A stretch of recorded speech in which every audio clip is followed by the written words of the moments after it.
안녕하세요. 예수님의 제자 심희수입니다. 오늘 이 시간에는 고난을 두려워 말아라 는 제목으로 여러분과 함께 말씀을 나누겠습니다. 이는 첫 번째 부활과 휴거자들과 남은 자들을 위한 70번째 메시지가 되겠습니다.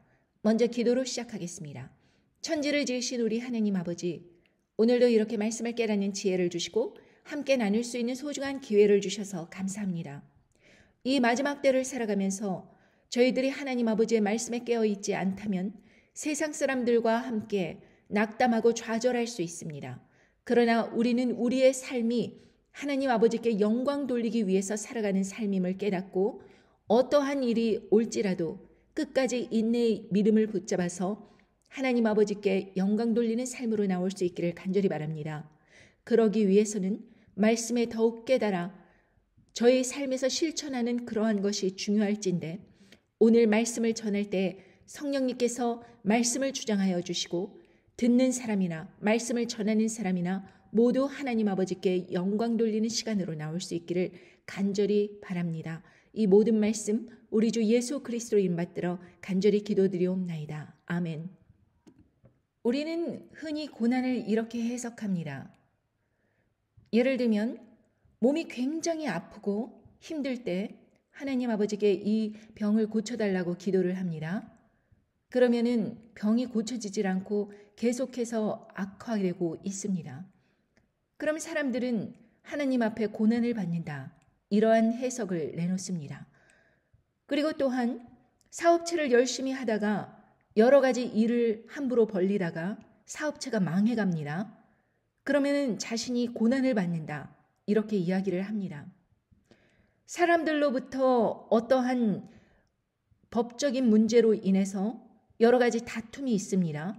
그러면 역시 자신이 하나님 앞에 고난을 받는다. 이렇게 해석을 합니다. 사실 그렇게 따지자면 하나님을 믿지 않고 예수 그리스도를 부인하는 이 세상의 많은 사람들도 똑같이 고난을 받고 있는 것입니다. 과연 그런 것이 하나님 앞에 고난을 받는 것인가? 우리가 세상 교회 목사로부터 잘못된 지식을 얻었기 때문에 우리는 하나님과의 관계가 원만하지 않습니다. 즉, 고난을 바라보는 삐뚤어진 시각 때문에 하나님과의 관계가 원만하지 못하고 하나님을 부정적으로 생각하는 것입니다. 하나님의 은혜에 대해서 100% 만족하지 못하는 것입니다. 왜? 자기가 원하는 대로 움직여주지 않는 하나님을 원망할 수도 있다라는 가르침이 그 속에 들어있기 때문입니다. 사단은 끊임없이 삶의 어려운 부분을 사람들에게 각인시킴으로 인해서 하나님이 계시다면 너에게 왜 이런 고난을 허락하느냐라는 식으로 미혹을 하고 도전장을 내밉니다. 여러분, 욥기에서도 보면 욥이 하나님 앞에 의로운 사람으로서 이렇게 말씀하십니다. 욥기 1장 7절에 보면 여호와께서 사단에게 이르시되 네가 어디서 왔느냐? 사단이 여호와께 대답하여 가로되 땅에 두루 돌아다니며 여기저기 다녀왔나이다. 여호와께서 사단에게 이르시되 네가 내 종 욥을 유의하여 보았느냐? 그와 같이 순전하고 정직하여 하나님을 경외하며 악에서 떠난 자가 세상에 없느니라. 하나님 아버지께서는 분명히 욥을 사단 앞에서 칭찬하셨습니다. 그가 순전하고 정직하고 하나님을 경외하며 악에서 떠났다. 이렇게 인정해 주셨습니다. 그랬더니 사단이 이렇게 말을 하는 것입니다. 욥기 1장 9절에 사단이 여호와께 대답하여 가로되 욥이 어찌 까닭 없이 하나님을 경외하리이까? 주께서 그와 그 집과 그 모든 소유물을 산울로 두르심이 아니니까. 주께서 그 손으로 하는 바를 복되게 하사 그 소유물로 땅에 널리 하셨음이니라. 이제 주의 손을 펴서 그의 모든 소유물을 치소서. 그리하면 정령 대면하여 주를 욕하리이다. 여호와께서 사단에게 이르시되 내가 그의 소유물을 다 네 손에 붙이노라. 오직 그의 몸에는 네 손을 대지 말지니라. 사단이 곧 여호와 앞에서 물러가니라. 여러분, 이렇게 사단과 하나님께서 그 대화 장면이 이렇게 나와 있습니다. 여러분, 사단은 이렇게 말하는 것입니다. 까닭 없이 하나님을 경외하는 것이 아니라 그 엄청난 부 때문에 하나님께서 그 물질적인 복을 허락하셨기 때문에 그 소유물이 땅에 널리 있어서 그래서 하나님을 경외하는 것이다. 이유 없이 경외하는 것이 아니다. 이렇게 말을 하는 것입니다. 하나님과 우리 인간 사이에 관계를 끊임없이 이간질하며 참소하는 사단의 대답은 늘 이러합니다. 결국 욥은 이 일로 인하여서 사단의 회방으로 인하여서 재산도 잃고 자식도 잃고 병도 얻어서 끊임없이 많은 고난을 받습니다. 자, 이 욥기의 핵심은 그렇게 많은 환난과 역경 속에서 그 고난 속에서도 불구하고 욥은 믿음을 잃지 않고 끝까지 하나님을 경외했다. 이 사실을 전하는 것입니다. 그래서 이 많은 목회자들이 설교에서 욥기를 인용을 하면서 지금 당장 처한 그런 어려움에도 불구하고 믿음을 잃지 말아야 된다라는 식으로 결국에는 하나님께서 축복을 하신다. 그러면서 말하기를 교회에 헌신하고 또 봉사활동하고 그리고 많은 헌금을 낸다고 할지라도 어려움이 찾아올 수 있지만 그러나 끊임없이 교회에 헌신하고 봉사하고 헌금을 내고 11조 내고 하면은 모든 것이 회복된다. 이런 식으로 이제 사람들에게 말을 전합니다. 자, 과연 고난이 그렇게 욥이 겪은 그런 수준에서 끝나는 것인가? 그렇다면 이 세상을 살아가는 모든 일들에 있어서 우리가 그렇게 많은 전도를 해야 될 필요성이 없고 자신의 삶에 다가오는 그런 고난이 빨리 물러가게 해달라고 하나님께 기도하면서 그게 이루어지지 않을 때는 낙담하고 실망하고 좌절할 수밖에 없는 그러한 한계적인 믿음으로 나올 수밖에 없다. 이것을 전하는 것입니다. 그것이 과연 바른 가르침일까요? 자, 의인을 넘어서 하나님 앞에 진정으로 사랑을 받는 하나님의 종들은 어떠한 고난을 겪느냐? 세상의 어떠한 반대 세력에도 불구하고 복음을 전한다. 그리고 회방과 왕따를 당한다고 할지라도 담대하게 하나님 아버지의 말씀을 바르게 전한다. 그리고 조롱과 괴롭힘이 있다고 할지라도 하나님 아버지 앞에서 받은 바 임무를 수행하면서 복음을 전한다.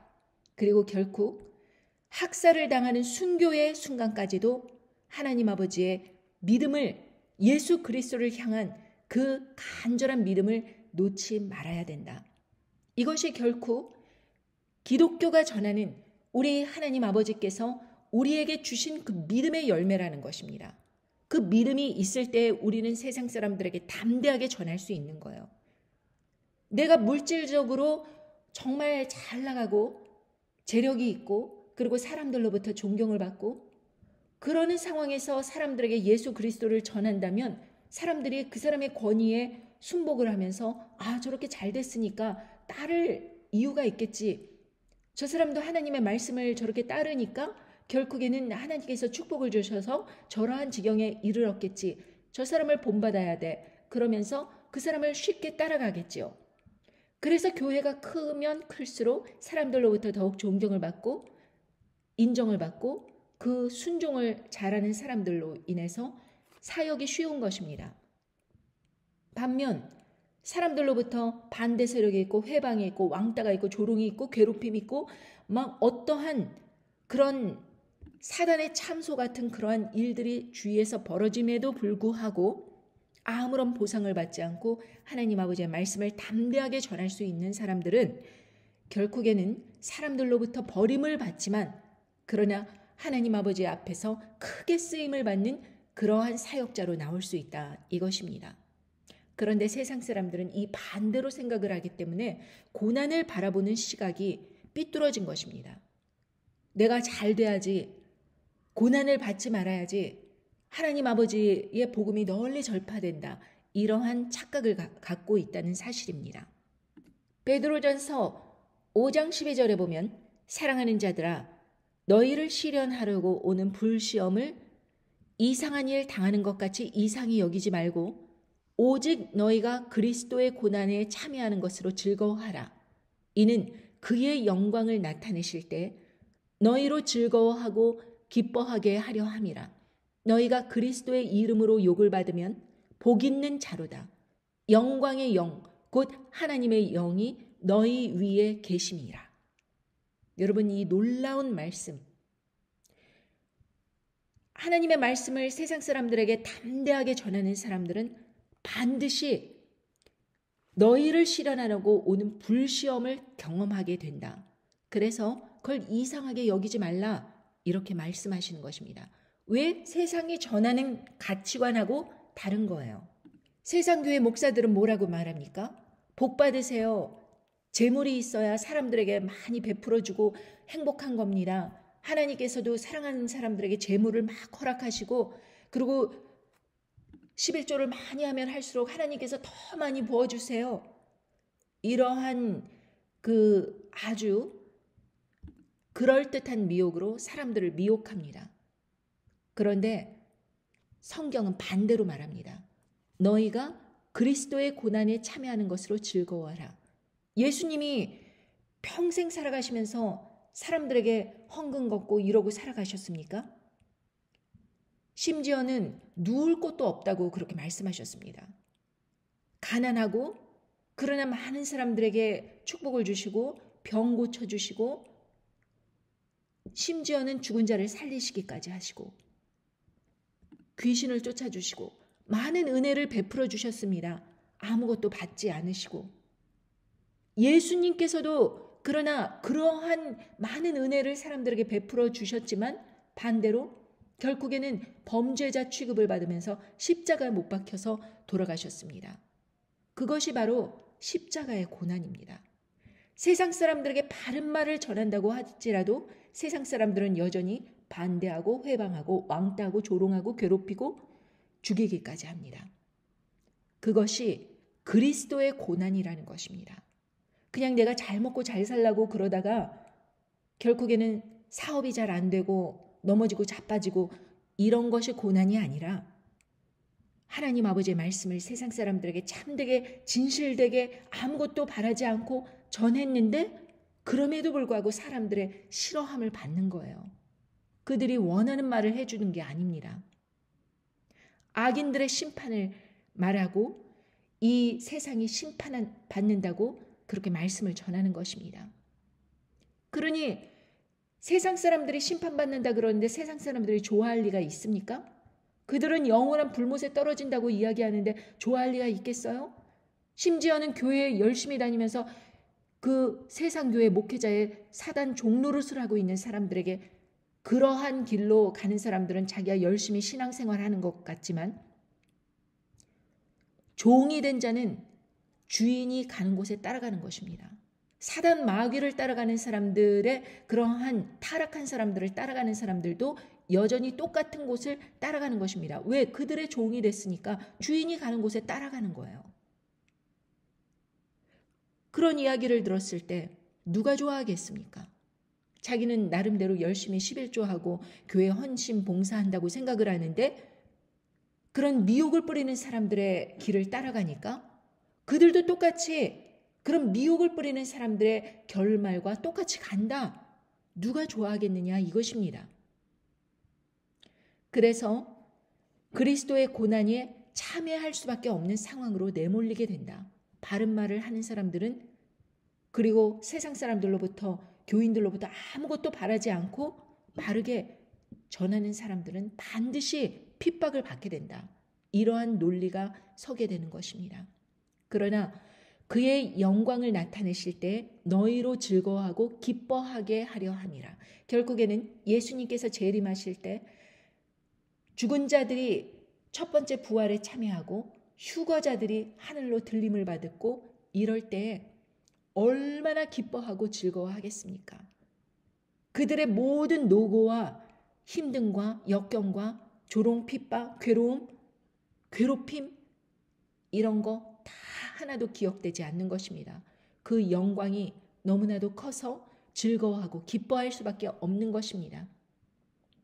그래서 우리가 그리스도의 이름으로 욕을 받으면 복이 있는 자라고 하십니다. 이 세상이 심판받을 것이다. 이제 짐승 정권이 들어서게 될 것이다. 그리고 많은 사람들에게 강압적으로 그 일을 실행할 것이다.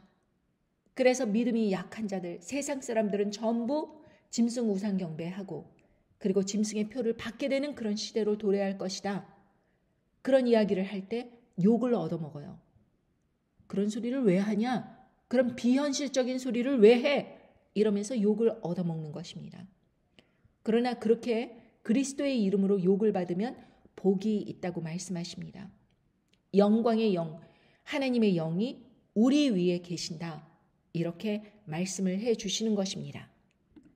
그래서 베드로전서 같은 장 4장 17절에 보면 하나님 집에서 심판을 시작할 때가 되었나니 만일 우리에게 먼저 하면 하나님의 복음을 순종치 아니하는 자들의 그 마지막이 어떠하며 또 의인이 겨우 구원을 얻으면 경건치 아니한 자와 죄인이 어디서리요? 그러므로 하나님의 뜻대로 고난을 받는 자들은 또한 선을 행하는 가운데 그 영혼을 미쁘신 조물주께 부탁할지어다. 구약에서도 예언된 바 하나님 집에서부터 심판이 시작된다. 여러분, 세상서부터 심판이 시작되는 게 아니에요. 이 환난이 다가올 때는 하나님의 집에서부터 심판이 시작된다 라고 말씀하십니다.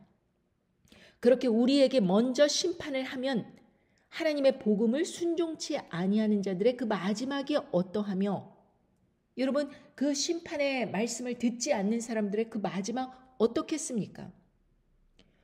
이렇게 담대하게 복음을 전하는 사람들에게도 이제 심판이 먼저 시작되는 거예요. 그러면 복음 순종치 않은 사람들은 그 마지막이 어떻게 되겠느냐 그것입니다. 그러면서 말씀하시기를 의인이 겨우 구원을 얻는다 이렇게 말씀하십니다. 의인이 담대하게 나 이런 죄 안 저지르고 십계명 범하지 않고 나 이렇게 열심히 살고 뭐 어쩌고 저쩌고 많은 자랑으로 의인으로 살았는데 그런데 그런 의인도 구원을 받을까 말까 겨우 구원을 얻는 거예요. 정말 복음 전도자의 삶으로 종으로서 살았는가? 아니면은 그냥 못된 짓 안 하는 것으로만 간신히 의인이 됐느냐? 여러분, 담대하게 하나님의 말씀을 전하다가 핍박받고 고난받고 회방받고 죽임을 당하기까지 하면 오히려 그 사람이 영광이 있는 자라 이것입니다. 의인이 겨우 구원을 얻는 거예요. 구원을 얻더라도 첫 번째 부활에 참여할까 말까 하는 것입니다. 대부분의 정말 의인이다 불리는 사람들, 순교당하지 않은 사람들, 그냥 생명책에 이름만 있는 사람들, 그런 사람들은 두 번째 부활에 참여하는 거예요. 두 번째 부활 때 악인들이 생명책에 이름이 없는 자들은 불못 심판을 영원히 받게 되는 것이고 두 번째 부활 때 생명책에 이름이 있는 자들은 구원을 얻어서 천국으로 가는 것입니다. 그러나 우리는 그 두 번째 부활이 아니라 첫 번째 부활, 순교자들의 자리, 휴거자들의 자리, 끝까지 남는 자들 그 자리, 그것을 바라보면 그 의인이 겨우 구원을 얻으면 여러분 의인보다도 더 뛰어나게 우리가 세상 사람들에게 이 심판의 말씀을 전하지 않는다면 우리는 하나님의 종이 아니다 이것입니다. 그런데 의인도 겨우 구원을 얻는다고 하였어요. 그런데 경건치 아니한 자, 죄인들 그런 사람 당연히 불못에 떨어지지요. 어디 서겠습니까? 불못 행위지. 그러므로 하나님의 뜻대로 고난을 받는 자들은 또한 선을 행하는 가운데 그 영혼을 미쁘신 조물주께 부탁할지어다. 그래서 복음 전도자의 삶은 선택권이 아닙니다. 의무예요. 다 해야 되는 것입니다.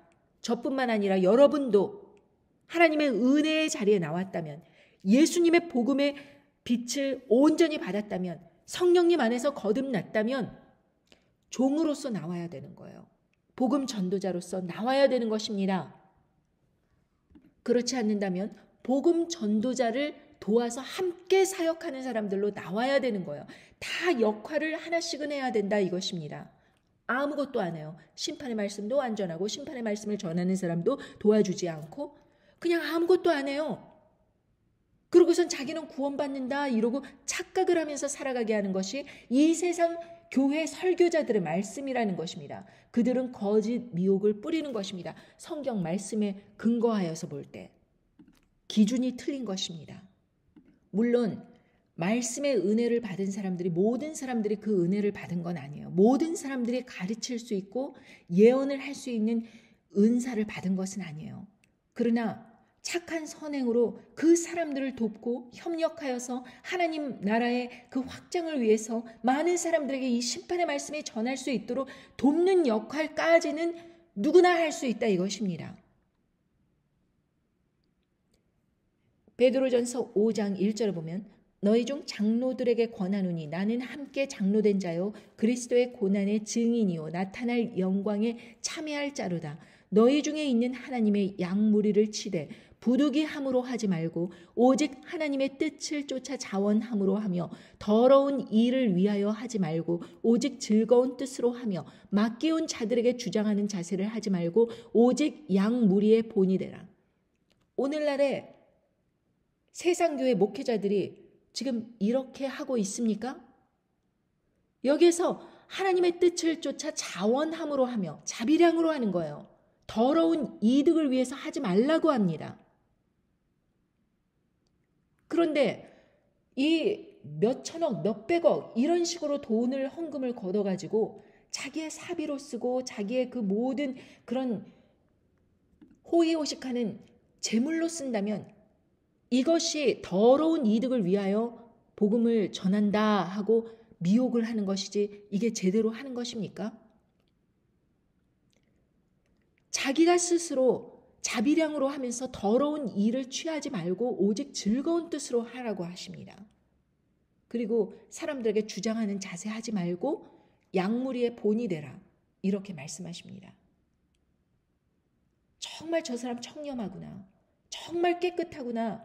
우리한테 아무것도 바라지 않고 저렇게 헌신하고 저렇게 열심을 내고 저렇게 하는구나. 그러한 본이 될 수 있도록 평신도들에게 그런 일반 성도들에게 본이 돼야 되는데 거꾸로 하고 있어요. 주장하는 자세를 넘어서 막 심판을 합니다. 자기가 심판 자리에 서서. 그리고 열심히 전도하는 사람들을 낙담시키고 괴롭히는 것입니다. 여러분 저의 경우 제가 보고 들은 것만 얘기하겠습니다. 예전에 어느 목사가 있었어요. 자기가 열심으로 처음에는 개척교회를 하면서 사람들을 이렇게 모으고 뭐 건물을 빌려서 막 새빵살이를 하면서 그렇게 교인을 늘리고 하더니 교회가 크게 성장을 했어요. 그러더니 이제 교회 건물을 뻔듯하게 지었습니다. 내노라하게 아주 휘황찬란하게 지었습니다. 햇빛이 쫙 들어오고 뭐 전면 유리고 아주 아름답게 지었어요. 그런데 부인도 의사고 본인도 이 들어오는 헌금 액수가 크니까 막 욕심이 생겨서 또 무슨 비즈니스를 한다고 옆에 어떠한 노인 복지를 위한 그런 아파트 같은 걸 크게 짓고 뭐 빌딩을 세우고 난리가 난 것입니다. 그러다 보니 재정이 더 튼튼해야 되는데 사람들이 헌금을 많이 안 낸다 이렇게 생각을 하고서는 작정 헌금을 내라 이러더니 설교 시간에 작정 헌금 1억짜리는 몇 명, 2억짜리는 몇 명 그러면서 짜리짜리 하면서 교인들을 짜리로 보는 것입니다. 그러더니 사람들에게 이 작정 헌금을 내지 않은 사람들은 도대체 뭐냐 이러면서 막 혼내기 시작해요.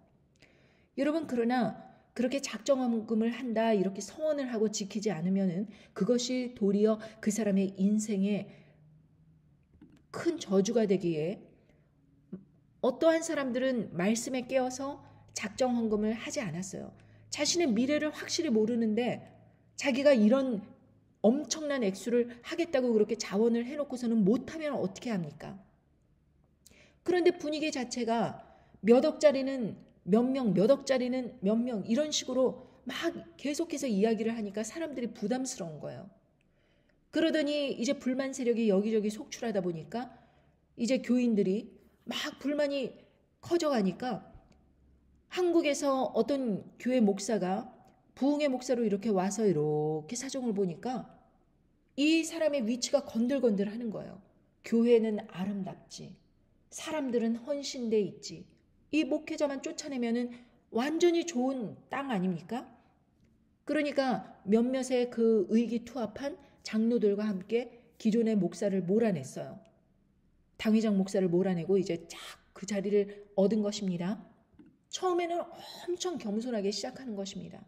그리고 예전에 그 목사는 연봉이 3억에서 5억 정도 이렇게 됐는데 이 사람은 그 반도 안 되는 것, 그래도 크지요. 그런데 그런 적은 액수로 할 수 있다. 이제 이렇게 하고 의기투합하여서 이제 교회를 다시 시작하는 것입니다. 그러니 교인들은 당회장 목사가 바뀌었어도 여전히 어떤 말을 내지 못하고 종노릇을 하면서 수근수근 하는 거예요. 그러다 보니 불만 세력이 있겠죠. 예전 목사를 따라가서 지지하는 사람들도 있겠죠. 그러니까 이제 서서히 축출하는, 쫓아내는 방식으로 서서히 떠나가게 되었습니다. 그리고 나서 새로운 사람들을 여전히 받으면서 교회가 이렇게 성장을 하고 그런 모습을 바라보면서 어느 날 저는 그분이 새로 들어온 사람이 어떤 사람인지는 잘 모르죠. 그러나 그 과정을 봤을 때 별로 아름답지 못하다. 과연 이게 하나님의 뜻인가? 그런 생각을 하고 있었습니다. 그런데 어느 날 여성부 모임에서 이제 몇몇의 여자들과 그 목사가, 새로 부임한 목사가 이렇게 같은 자리에 앉았었는데 부모님에게 효도하라는 이야기를 막 하기 시작을 했어요. 그러더니 부모님에게 여기 차 뽑아준 사람 손 들어보라 그래요. 그런데 아무도 손을 안 드는데 저는 그냥 손을 들었습니다. 그랬더니 무슨 차를 뽑아줬네요. 그래서 제가 벤츠를 뽑아드렸다 그랬습니다. 그랬더니 친정부모에게 뽑아줬냐 시부모에게 뽑아줬냐 물어봐요. 그래서 친정부모님에게 뽑아줬다고 말했습니다. 그랬더니 화를 내면서 아니 왜 시부모는 벤츠를 안 사드리고 친정부모만 벤츠를 뽑아줘요? 이러면서 화를 내는 것입니다. 그 당시 제가 직장을 구하려고 너무나도 힘든 그런 과정에 있었을 때 먼저 시어머니를 찾아가서 이래 해서 제가 아이들을 맡기고 이렇게 하려 그러면은 이 정도의 돈이 필요한데 돈 좀 빌려주실 수 있습니까? 이렇게 물었습니다. 먼저. 남편이 중학교 때서부터 시어머니에게 돈을 드리려고 앵벌이 하면서 학교를 다니고 공부를 하고 그러면서도 끊임없이 아르바이트를 하면서 돈을 들이면서 아무것도 바라지 않고 은행 통장에 87불로 신혼생활을 시작했거든요. 그러니까 어머니께서 그렇게 어려운 사정이 되면 도와주실 줄 알았는데 이렇게 말씀하시는 거예요. 예수 찾고 믿음 찾더니 꼴 좋다.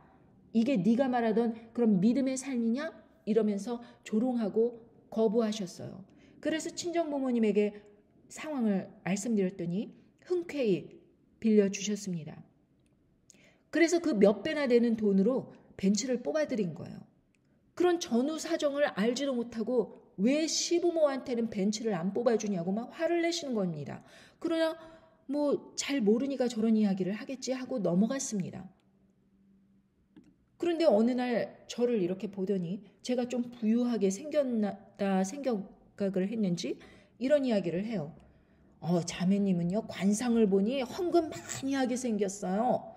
내가 중국에 있었을 때 자매님처럼 생긴 사람을 봤는데 그 사람이 그냥 교회의 그 기둥이 돼갖고 헌금을 많이 하는 사람이었어요. 이러면서 갑자기 저한테 그런 칭찬을 하는지 부담을 주는지 이야기를 하는 것입니다.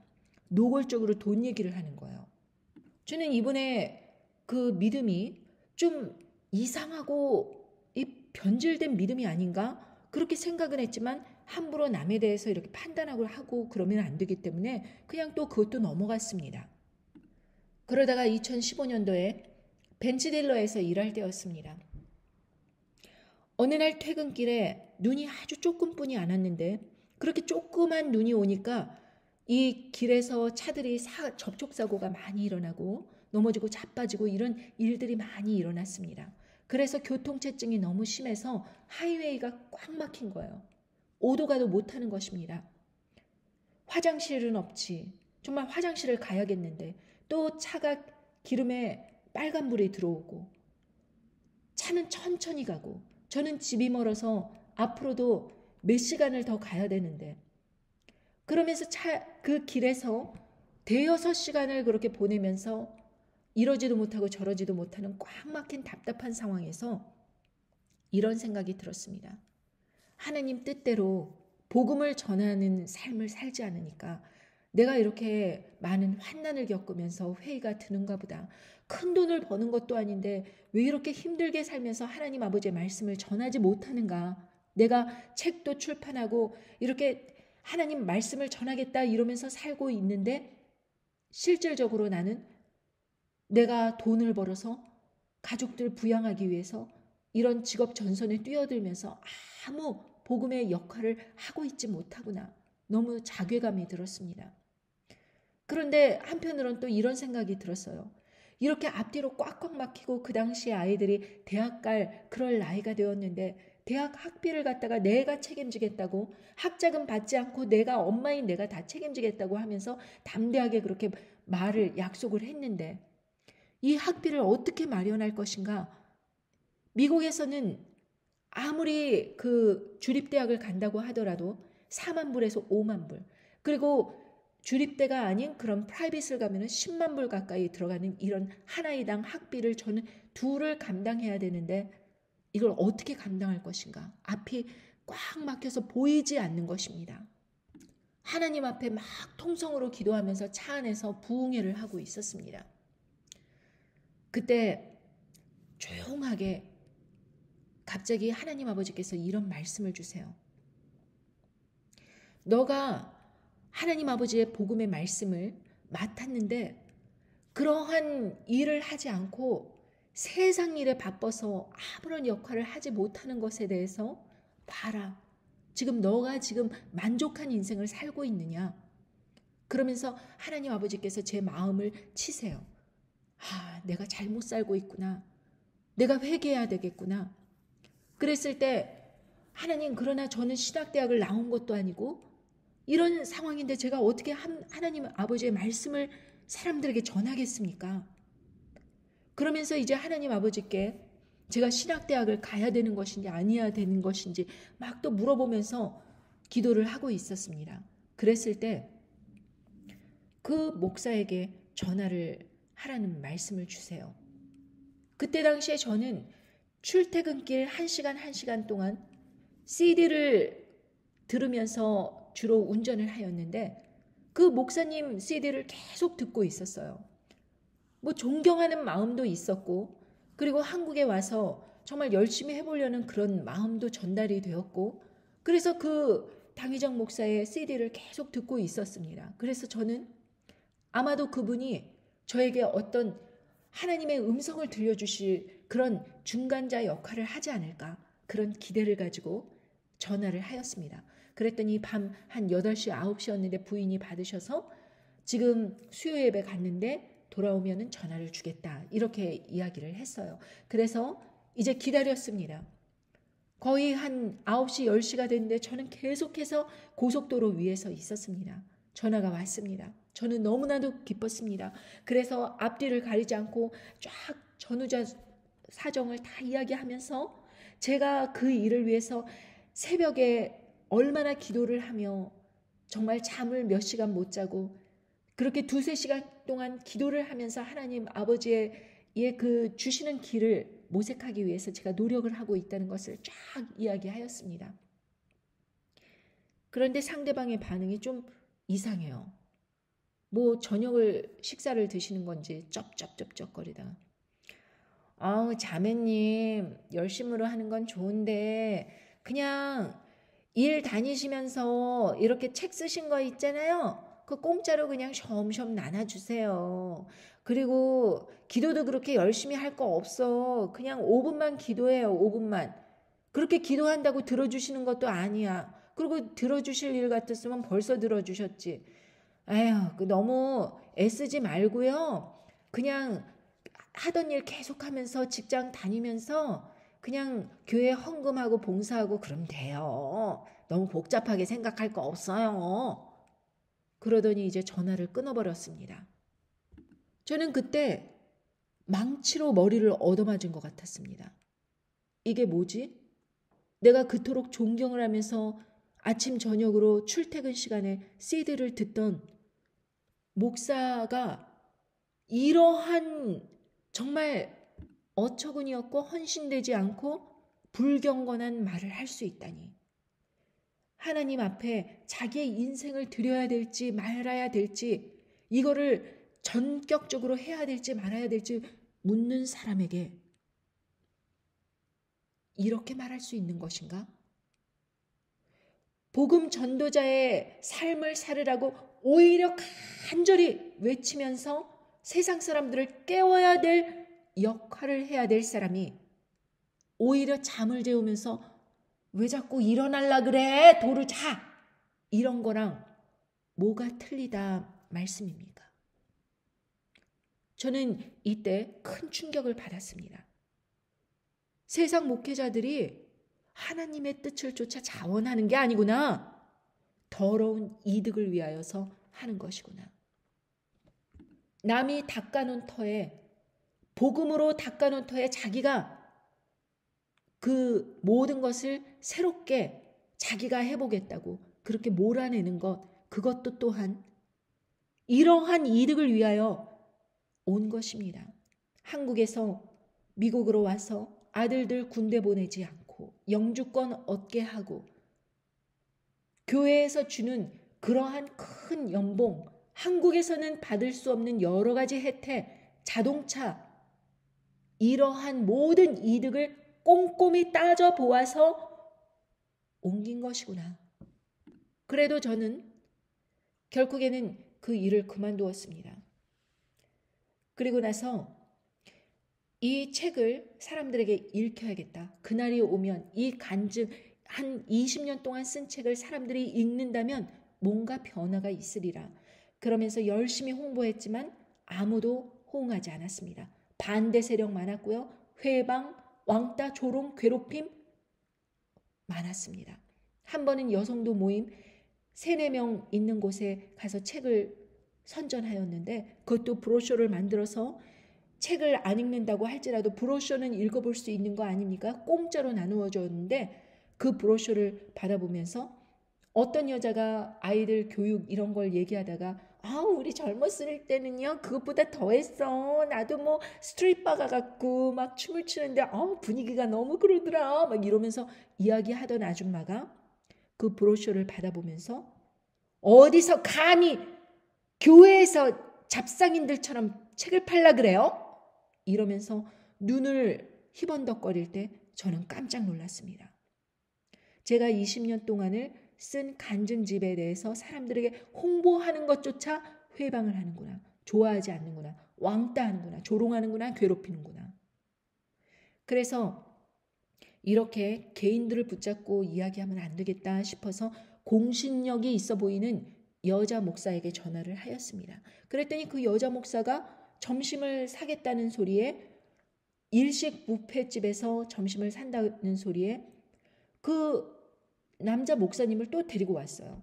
그래서 그 2명의 점심 식사를 대접하는데 생각을 해보십시오. 일식집 뷔페입니다.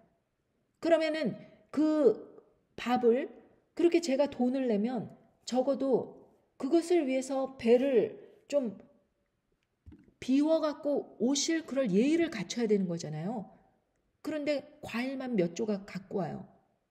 그래서 아니 왜 스시 뷔페집에서 일식집에서 이렇게 과일만 드십니까 했더니 나 벌써 점심은 좋은 데서 먹었죠.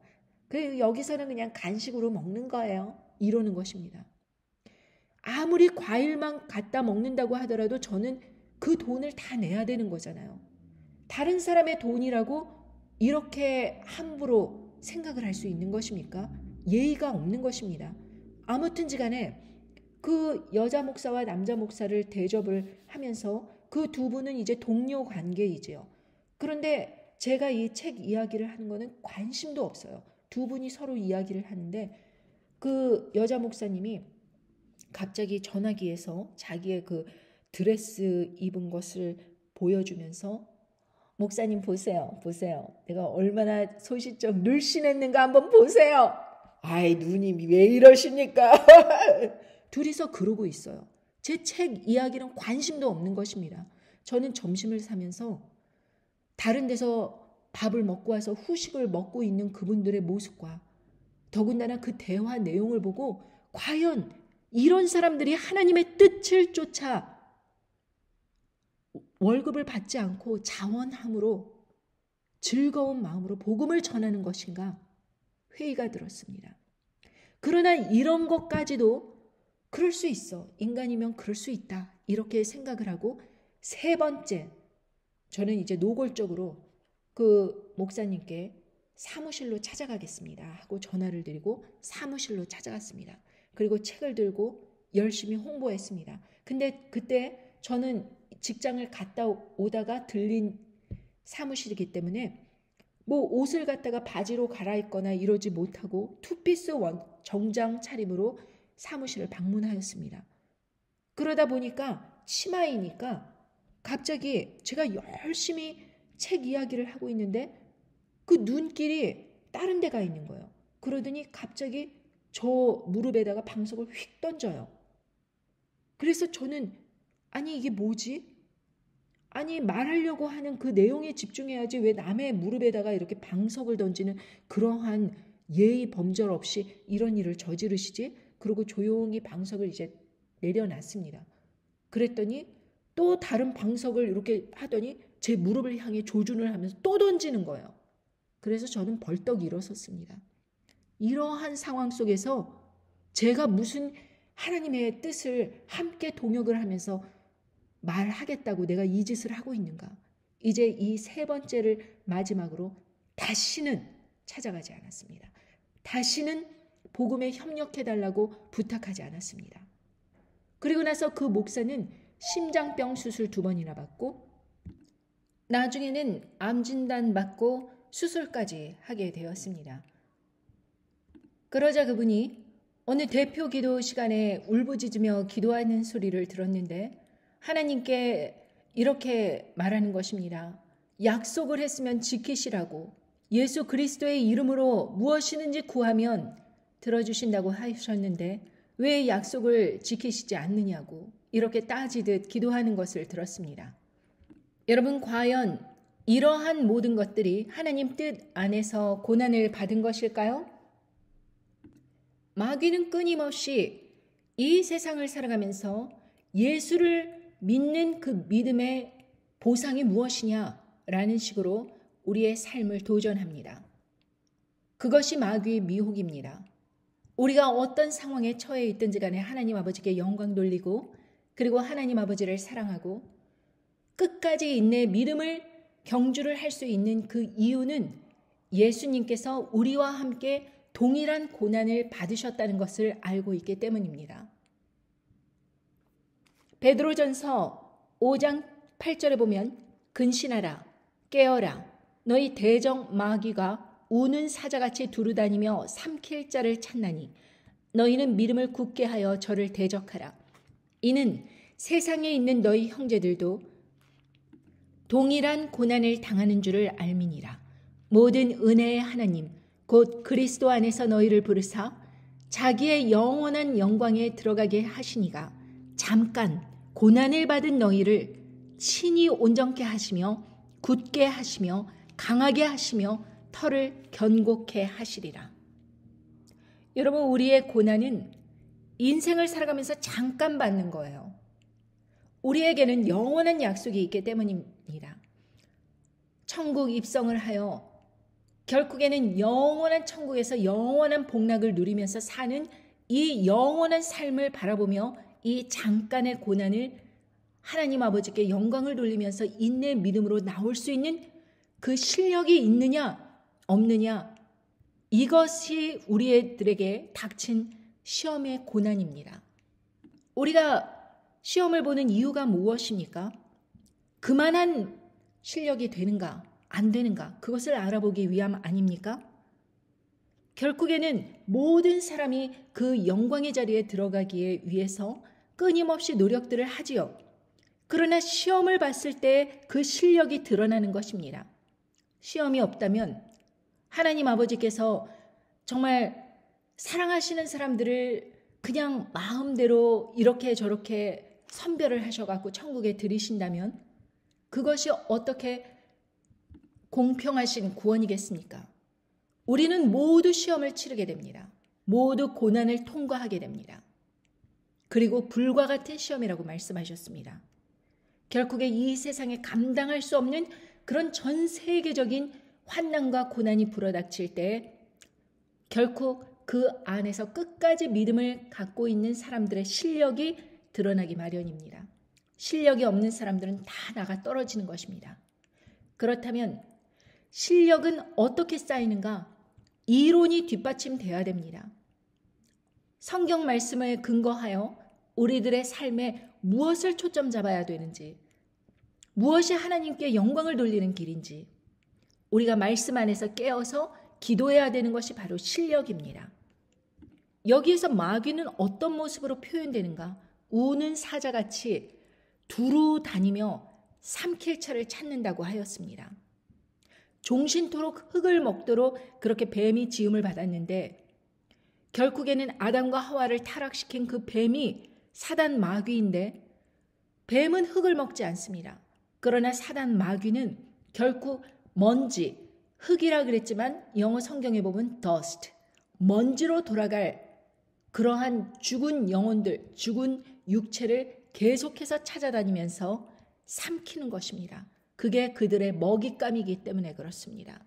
그래서 우리는 그들에게 삼켜지지 않기 위해서 끝까지 믿음을 정교하게 갖고 있을 필요가 있습니다. 그래서 굳게 하여 저를 대적하라 이렇게 말씀하시는 것입니다. 그리고 세상에 있는 우리 모든 형제들도 동일한 고난을 당하는 줄을 알미래라.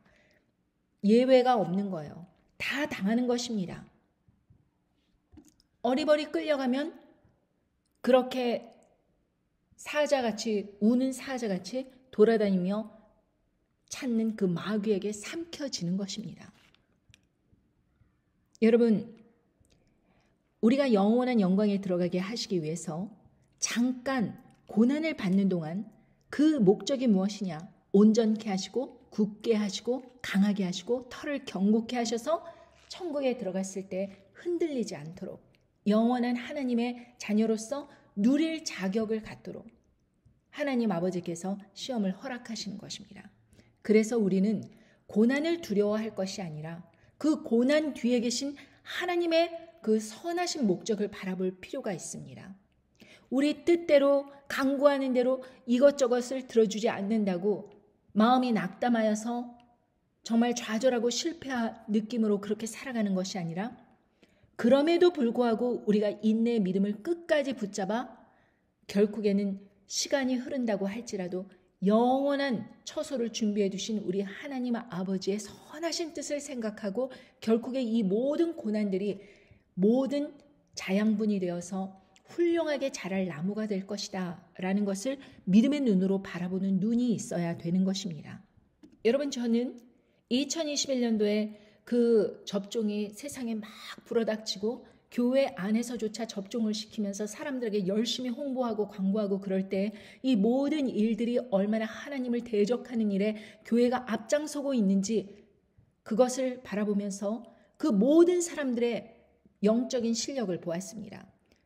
그래서 그 중에서 좀 믿음이 굳건해 보이시고 그런 부목사님 한 분을 초청하여서 이 전후 사정을 다 말씀드리고 그리고 의사들조차도 이것이 얼마나 인간의 몸에 유해한 것인가 라는 것을 증거한 그 영상들을 보여주면서 부검을 했을 때 몸속 안에서 흰 실타래 같이 쭉 끌려 나오는 이런 정체불명의 물질이 이 핏줄 안에 돌아다니는 이 모든 것을 보여주면서 그럼에도 불구하고 교회가 이렇게 나서서 하는 것이 하나님 보시기에 바른 것인가 라는 것을 의문을 제기하면서 그것에서 협조하지 말고 나와야 될 것을 강력하게 주장하였습니다. 그랬더니 그 부목사도 그것을 보면서 깜짝 놀라면서 이 의사들이 정말 이런 이야기를 하는 걸 보고 자기도 2차까지는 맞았는데 더 이상 맞지 말아야겠다고 그렇게 각오를 하는 것을 보고 저는 무언가 변화가 있을 것이다 라고 흐뭇해서